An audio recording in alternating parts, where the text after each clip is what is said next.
US లో doctor గా స్థిరపడాలని అనుకుంటున్నారా? అయితే అతి తక్కువ ఖర్చుతో ఎగ్ తో సాకారం చేసుకోండి.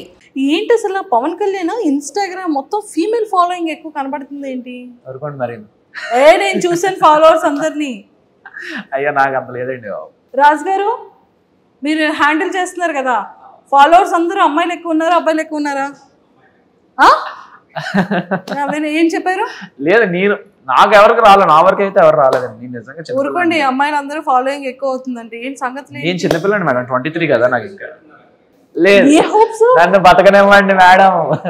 అమ్మ బాబాయ్, ఏదో వాళ్ళ అభిమానం, సపోర్ట్ చేస్తున్నారు కదా, మనం ఎంకరేజ్ చేయాలి కదా. జస్ట్ అభిమానం అంటే అంత బాగుంది కానీ ఏదో హోప్ పెట్టుకున్నారు. అంటే అభిమానం, మేమే గేమ్ మీద చాలా హోప్ పెట్టుకున్నాం, మిమ్మల్ని ఎంకరేజ్ చేస్తున్నాం కదా, సపోర్ట్ చేస్తున్నాం కదా. గేమ్ మీద ఇతని మీద గేమ్ మీదే గేమే. మన లిస్ట్ లో ఎవరైనా గర్ల్ ఫ్రెండ్, అబ్బాయి, మ్యారేజ్, ప్రపోజల్ ఏదో ఉంటుంది. ఏ ఆర్మీ బిఫోర్ వరకు లవ్ స్టోరీ ఉందని విన్నానే. అది ఉంటే బ్రేకప్. అది బ్రేకప్ ఎలా? అది మొత్తం చాలా పెద్ద స్టోరీ అండి బాబు. అది పెద్ద స్టోరీ అయిందండి బాబోయ్. ఎందుకండి? అంటే స్టోరీ అంటే ఏముండదు. ఫర్ సపోజ్ ఓకే, ముందు అటు నుంచి అప్రోచ్మెంట్ అనేది అటు నుంచే జరిగింది. నేను అప్పుడు బిజీగా ఉన్నాను. ఇప్పుడు ఈ కోచింగ్, ఇప్పుడు డాడీ కోసం ఏదైతే మనం ఈ ప్రొఫెషన్లోకి అడుగు పెట్టేటప్పుడు నేను అది ఆ డెడికేషన్లో ఉన్నప్పుడు ఓకే, సమ్వాట్ నా ఫ్రెండే, చిన్నప్పుడు ఫ్రెండ్, నాకు తెలియదు, అంత పరిచయం లేదు, చిన్నప్పుడు ఫ్రెండ్ అని తెలుసు. సో అలా నార్మల్గా మాట్లాడుకోవడం జరిగింది. నార్మల్గా అలా రోజు అలవాటు పడిపోయాం. బాగా అలవాటు పడిపోయిన తర్వాత ఒక రోజు ఎక్స్ప్రెస్ చేసింది ఎలా అంటే, లేదు అవ్వదు, మనకు అంత సినిమా లేదమ్మా, నన్ను నువ్వు తట్టుకోలేవు, మా అమ్మాయి నన్ను తట్టుకోలేదు, నిన్నేం తట్టుకుంటా అని చెప్పి ఫస్ట్ అవాయిడ్ చేసేసాను నేనే. తర్వాత లేటర్ బాధ అనిపించింది, ఎందుకు ఇలా, తను మంచిదే కదా అది అని చెప్పి. అన్ఫార్చునేట్గా జరిగింది వెంటనే నేను ఇలా యాక్సెప్ట్ చేసిన వెంటనే ఇలా ఒక 1-2 monthsలో నాకు ఇలా వచ్చేయడం జరిగింది అనమాట ట్రైనింగ్. సో నేను ట్రైనింగ్కి వెళ్ళిపోవాల్సి వచ్చింది. వెళ్ళిపోయిన తర్వాత కూడా బాగానే ఉంది. తర్వాత మధ్యలో ఏమైందో తెలియదు, మెసేజెస్ లేవు, కాల్స్ లేవు. సో అది కూడా ఒక నా తప్పలేండి. అంటే తప్ప అంటే నా బ్లండర్ ఏమైందంటే, నేను ఒకరోజు లీవ్కి వస్తున్నా, ట్రైనింగ్ మధ్యలో ఒకరోజు లీవ్కి వస్తుంటే, సో కలవమన్నారు, ఇలా కలవండి మా ఇంట్లో వాళ్ళని, ఇలా మా మావయ్యని కలువు అని అంటే, నేను ఓకే దాన్ని ఏమైనా కలుద్దాం ఓకే అని చెప్పి కలుద్దాం అని చెప్తే, ఆవిడ ఆ రోజు నేను ఫ్లైట్ నైట్ దిగితే, ఆ రోజు నైట్ టైం అయింది కదా, వద్దు బాబు అన్నారు. తర్వాత మరుసటి రోజు నాకు ప్రాక్టికల్ ఎగ్జామ్స్ ఉన్నాయి. ఆ ప్రాక్టికల్ ఎగ్జామ్స్ చూసుకొని అది కూడా 6-7 అయిపోయింది. ఇప్పుడు అక్కడ నుంచి 50 kilometers డ్రైవ్, నైట్ 9 అయిపోతుందమ్మా, రేపు మార్నింగ్ రా అంటే, ఓకే సార్, నాకు నైట్ రేపు ఆఫ్టర్నూన్ నాకు 3కి ఫ్లైట్, నేను మార్నింగ్ వచ్చి మిమ్మల్ని కలుస్తానని చెప్పి మార్నింగ్ రెడీ అవుదాం అనుకుంటే, సో అక్కడ వెదర్ నాకు ట్రబుల్ ఇచ్చింది అనమాట. అక్కడ కలకత్తాకి వెళ్ళాల్సిన ఫ్లైట్ వేరే సమ్ సోర్సెస్ వల్ల ఫ్లైట్ ప్రీపోన్ లా అయింది. సమ్ టైమింగ్ సరిగ్గా నాకు కనెక్ట్ అవ్వాలి, సెట్ అవ్వకపోవడం వల్ల నేను ఇంకా ఫాస్ట్ ఇంకా ఇది సెట్ అవ్వదు, నేను కాల్ చేసి మాట్లాడదాం అని చెప్పి చేస్తుంటే కాల్ రీచ్ అవ్వలేదు వాళ్ళకి. తర్వాత వెళ్ళిపోయిన తర్వాత ఇలా కాల్ చేసి ఇలా చెప్తుంటే వాళ్ళు అన్నారనమాట. దాని తర్వాత కూడా ఓకే పర్లేదు, నెక్స్ట్ టైం వచ్చినప్పుడు కలుద్దాం అది అంది. తర్వాత అప్పటి నుండి ఇంకా మరి రెస్పాన్స్ లేదు, నా మెసేజ్కి అట్లకి ఏ రిప్లై లేదు, ఏమి లేదు. సరే మేబీ ఏమో ఇంట్లో ఉంది ఇక్కడ, తెల్లంటే వాటర్ వచ్చాయి ఇప్పుడు ఎందుకు అవన్నీ.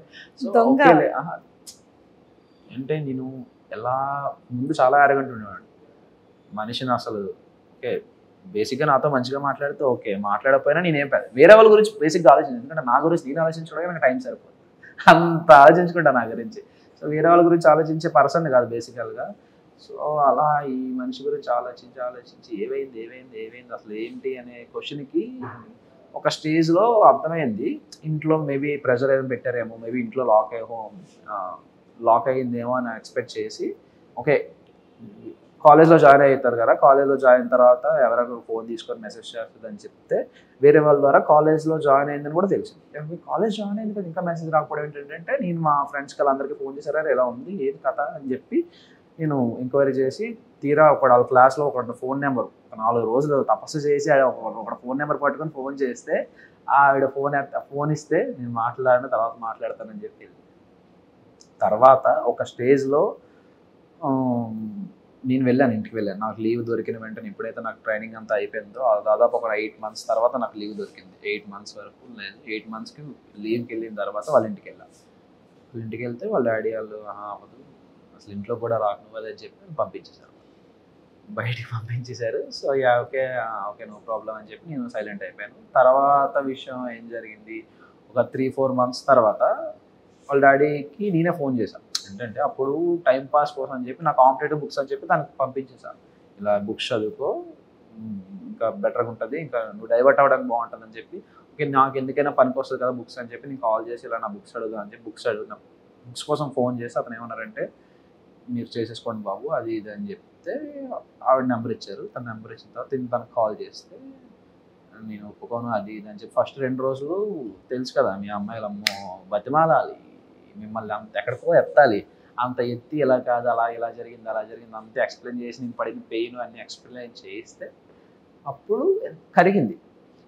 ఓకే అని చెప్పి ఒక బాగానే మాట్లాడారు. ఒక 3-4 days తర్వాత మళ్ళీ బ్లాక్ అయింది. ఎందుకు బ్లాక్ అయ్యిందా అనే క్వశ్చన్కి తర్వాత ఇంకో 3 రోజుల తర్వాత మనిషి కనబడట్లేదు. ఏమైంది మనిషి అంటే ఇంకో అఫేర్. ఇది twist, final twist, Pokiri level twist. ఇది ఎవరితోనో వేరే అబ్బాయితో ఎవరితోనో సంపాట్ అఫేర్ ఉంది. వాళ్ళ ఇంట్లో కూడా తెలుసు, అందుకే నిన్ను ఒప్పుకున్నారు. వాళ్ళ ఇంట్లో తెలిసే కాబట్టి నేను ఒప్పేసుకున్నారు. నువ్వు బెటర్ ఉన్నావు వాళ్ళకన్నా, వాడికన్నా నువ్వు బెటర్ ఉన్నావు అని చెప్పి ఒప్పేసుకున్నారని తను వెళ్ళిపోయింది. ఎక్కడ నీకు ఏముంటుందో అని చెప్పి చాలా గట్టి దెబ్బ తగిలింది. ఓకే కానీ పెయిన్ ఉంది కదా, అంటే ఎఫర్ట్స్ ఉంది కాబట్టి. ఓకే ఓకే హీరో ఎప్పుడు కూడా అవన్నీ అయిపోయాలండి. ఇప్పుడు అవన్నీ మన గురించి ఎవడు పట్టించుకోవడం కూడా ఇవన్నీ చాలా చూసా అంటారు అలాంటి. ఓకే ఓకే ఓకే ఓకే ఇలాంటివి చాలా చూసాను. సర్లే అనుకుంటా అన్నీ జరుగుతాయి. అదే కదా అంతే. సో ఇప్పుడు నిజంగా అందులో ఉండుంటే ఇందులో రాగలడా అగ్ని పరీక్షకి?